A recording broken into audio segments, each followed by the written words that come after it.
नमस्कार, the legal Indian के इस एपिसोड में आपका फिर से स्वागत है। दोस्तों, इस लीगल कंसेप्ट को समझाने के लिए सबसे पहले चलिए हम सुनते हैं यह छोटा सा नगमा।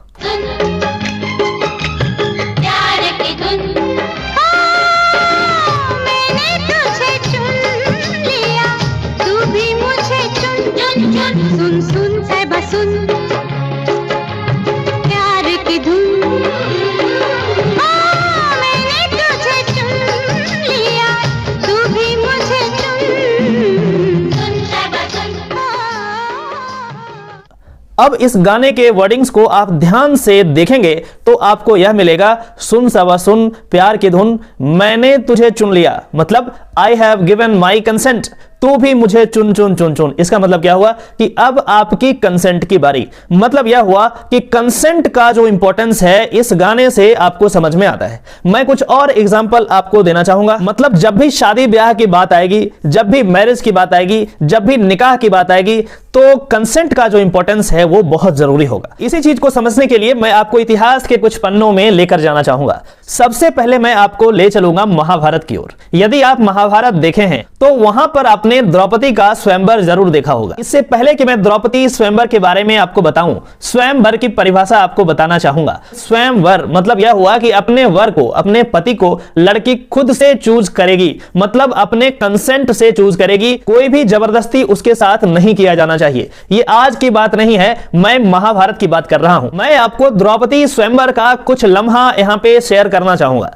जब द्रौपदी का स्वयंवर हो रहा था तब उस सिचुएशन में सारे योद्धा जो वहां पे मौजूद थे उनमें से अधिकतर लोग धनुष को नहीं उठा पा रहे थे। और उस सिचुएशन में जब कर्ण उठ करके यहां पे धनुष को प्रणाम किए और जैसे ही उठाने वाले थे तो द्रौपदी कहती है कि मैं सूत पुत्र से शादी नहीं करूंगी। यह सुनते ही कर्ण उठ करके फिर से वापस अपने पोजीशन पे चले जाते हैं और वहां पे विराजमान हो जाते हैं। मैं आपको यह इसलिए शेयर कर रहा हूं ताकि मैं आपको समझा सकूं कि उस जमाने में भी द्रौपदी का कंसेंट कितना जरूरी था, कितना महत्वपूर्ण था। उन्होंने जैसे ही यह बोला कि मैं सूत पुत्र से शादी नहीं करूंगी, वैसे ही कर्ण अपने वापस पोजीशन पे चले जाते हैं, क्योंकि कोई भी आर्गुमेंट अब संभव नहीं है, क्योंकि जिसकी शादी होनी है उसका कंसेंट शादी करने का नहीं है। रामायण में जब माता सीता का स्वयंवर हो रहा था तो उस समय कुछ इसी तरीके की परिस्थितियां उत्पन्न हुई थी और अंत में जाकर के भगवान राम धनुष को उठाया और उठाया ही नहीं बल्कि तोड़ भी दिया और तब जाकर विवाह संपन्न होने की बात हुई। मतलब यह हुआ कि इतिहास गवाह है कि हमारे यहां शादियों में लड़की या लड़के का कंसेंट बहुत जरूरी होता है। उन दिनों स्वयंवर के फॉर्म में होता था, लेकिन आजकल हम कंसेंट की बात करते हैं। उन दिनों हम इसको कंसेंट के नाम से नहीं जानते थे, लेकिन आज हम लीगल लैंग्वेज में इसे कंसेंट कहते हैं। मतलब यह हुआ कि कंसेंट बहुत जरूरी है। हाल फिलहाल माननीय कर्नाटका हाईकोर्ट ने एक जजमेंट पास किया जिसमें उन्होंने एक सरफिरे आशिक को, जिन्होंने अपनी गर्लफ्रेंड को चाकू मार दिया सिर्फ इसलिए क्योंकि उसकी गर्लफ्रेंड उससे शादी करने के लिए तैयार नहीं थी। वह आशिक अपने गर्लफ्रेंड के घर गया और उससे पूछा कि क्या तुम मुझसे शादी करोगी? गर्लफ्रेंड ने कहा कि नहीं, मैं नहीं करूंगी। और इतना सुनते ही उस सरफिरे आशिक ने उस पे चाकू चला दिया, जिसके कारण उसकी डेथ हो गई। जब मामला कोर्ट में गया तो यह सरफिरा आशिक कहता है कि यह एक ग्रेव एंड सडन प्रोवोकेशन था और चूंकि मैं प्रवोक हो गया इसके कारण मैंने उसकी जान ले ली। कोर्ट ने पूछा कि भाई साहब क्यों प्रवोक हो गए, क्या कारण था? तो इस सरफिरे आशिक ने जवाब दिया कि मिलॉर्ड, चूंकि यह लड़की ने शादी करने से मना कर दिया तो यह एक प्रोवोकेशन हो गया जिसके कारण मैंने चाकू चला दिया और इसकी जान चली गई। यदि यह हां कहती तो मैं इसका जान नहीं लेता, फिर खुशी खुशी हम इसमें शादी कर लेते।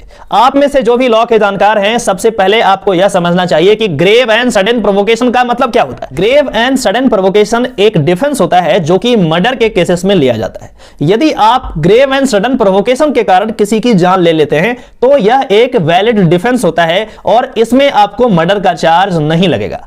तो यही चीज का फायदा उठा करके इन्होंने सोचा कि मैं ग्रेव एंड सडन प्रोवोकेशन का यहां पे बात करूं और मैं छूट जाऊंगा, लेकिन माननीय कर्नाटका कोर्ट ने यह बात को खारिज कर दिया और कहा कि यह बात ग्रेव एंड सडन प्रोवोकेशन का है ही नहीं, क्योंकि जिस लड़की की शादी हो रही है उसका भी कंसेंट है, उसके पास भी राइट टू इक्वालिटी है, उसके पास भी right to freedom of expression है, उसके पास भी राइट टू लाइफ है। और यदि हम मैरिज की बात करें तो इसको कहीं ना कहीं right to life article 21 of the constitution में जो निहित है उससे जोड़कर देखा जाता है। इस तरीके से सिर्फ आपकी बातों को नहीं सुना जा सकता। जिस तरीके से आप बोल रहे हैं कि ग्रेव एंड सडन प्रोवोकेशन है, ठीक उसी प्रकार से उनके पास भी, जिनकी हत्या आप कर चुके हैं, उनके पास भी इन तमाम राइट्स हैं और उनके राइट्स को नजरअंदाज करके आपको ग्रेव एंड सडन प्रोवोकेशन में बिल्कुल भी रिलीफ नहीं मिल पाएगा। और यह बात जिसमें आप यह कह रहे हैं कि चूंकि उसने मना कर दिया शादी से तो ये ग्रेव एंड सडन प्रोवोकेशन का मैटर है, ये बिल्कुल ही इलॉजिकल है। और इस तरीके से माननीय कर्नाटका हाईकोर्ट ने उनके केस को रिजेक्ट कर दिया और जो भी पनिशमेंट है उसको बरकरार रखा। आप में से जो लॉ स्टूडेंट हैं या लॉ की जानकारी रखते हैं वह हमें कमेंट करके यह बताइए कि ग्रेव एंड सडन प्रोवोकेशन